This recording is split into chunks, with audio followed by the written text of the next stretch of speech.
Good morning. So this is day number 27.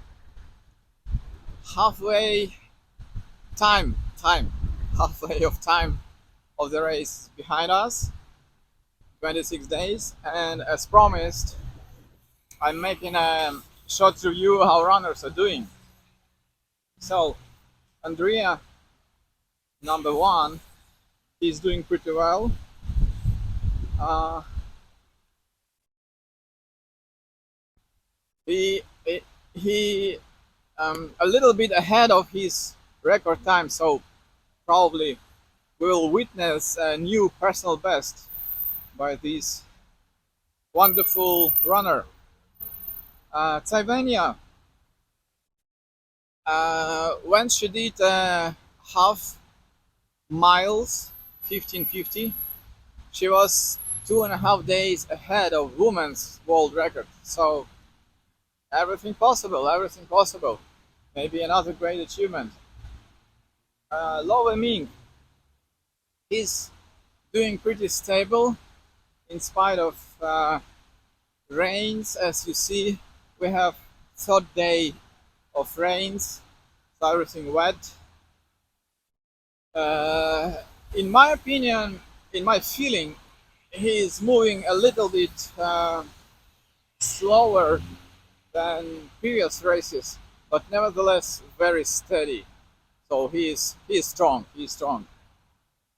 Vasu, uh, Vasu also doing pretty stable, although his laps varying from 109 to 119. But anyway, he's moving forward pretty good.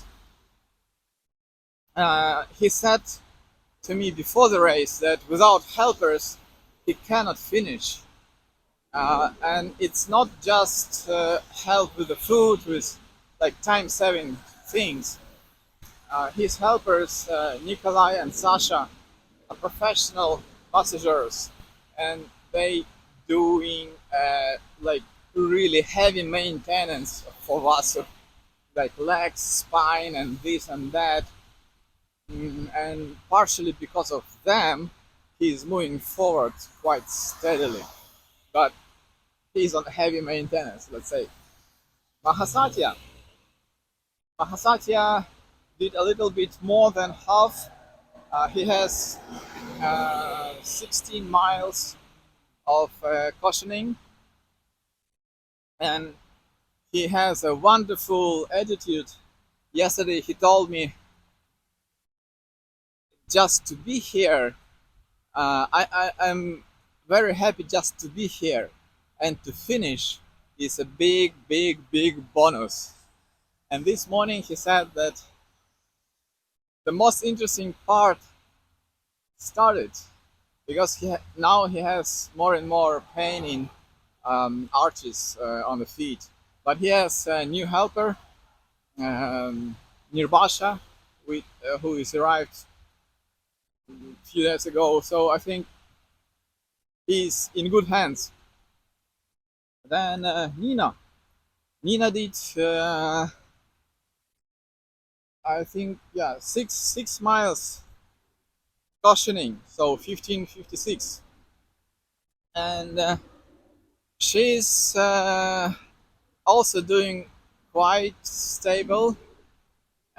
Surprisingly, she can do like 3-4 laps above the daily mileage, sometimes few laps below, but generally she's moving very well, very well. Harita.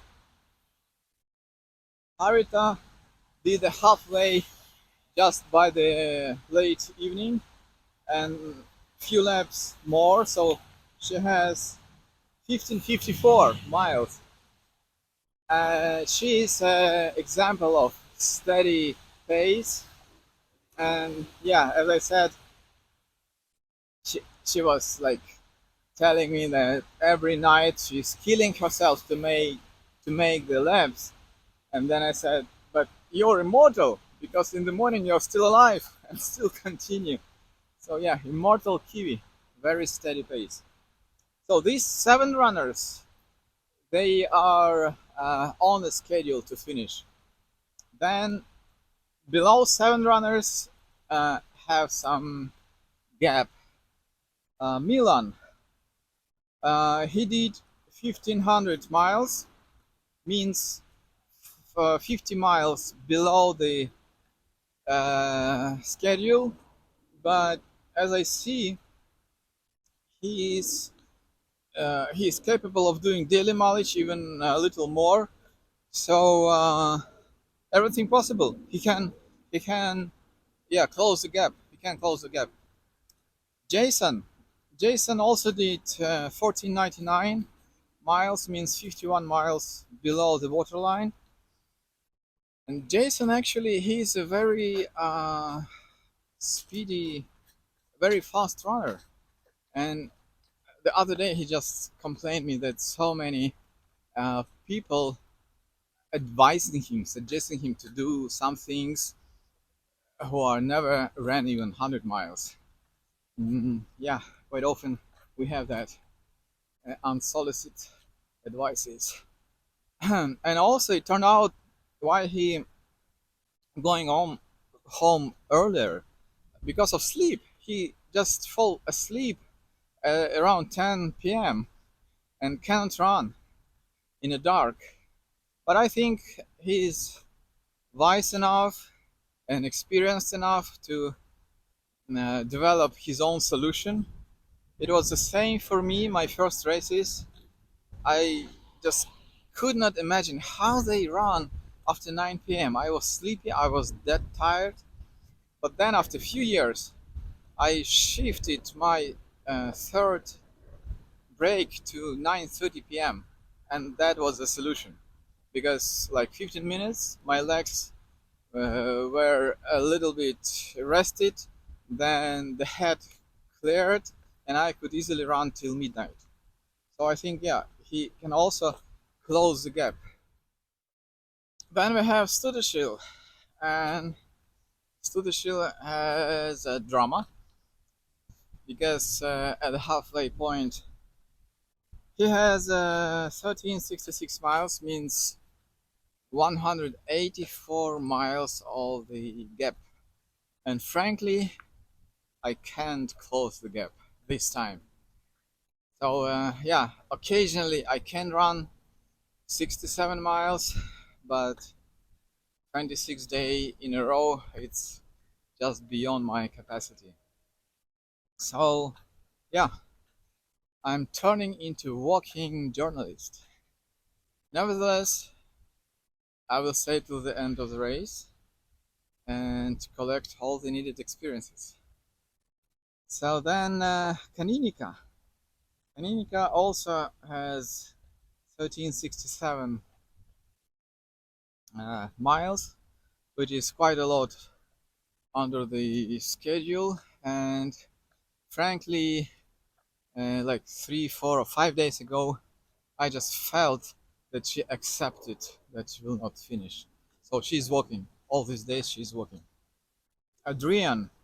Adrian has 1,270 miles. Uh, he has pretty painful blisters under the toes and spending a lot of time uh, taping, retaping, working around. Then he's limping. Then yeah, it's kind of, you see, it's a lot he's going through, but he's very courageous. Again, he will collect all the experiences needed. What can you do? Then Ananda Lahari. Yesterday I saw him for the first time leaving the race at 8 p.m., around 8 p.m. Maybe it's rain, maybe it's just too much for one day, I don't know. But I need to say about Ananda Lahari, he will dream about finish till the last day. It's amazing. It's amazing guy. Susan. Susan, yeah, she made 1135 miles, for the halfway point. She's walking, and I know this state pretty well when generally you have no pain, nothing but just the goal escaped from you, and you have no such a big motivation, and therefore all your body is not cooperating, is not running, not responding. So yeah, it's a tough experience for sure, but I clearly see this is a preparation for something very, very, very big for her.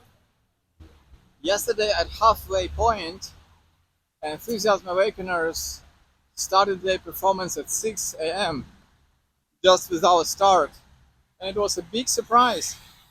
They offered such a big prasad and even jacket for every runner.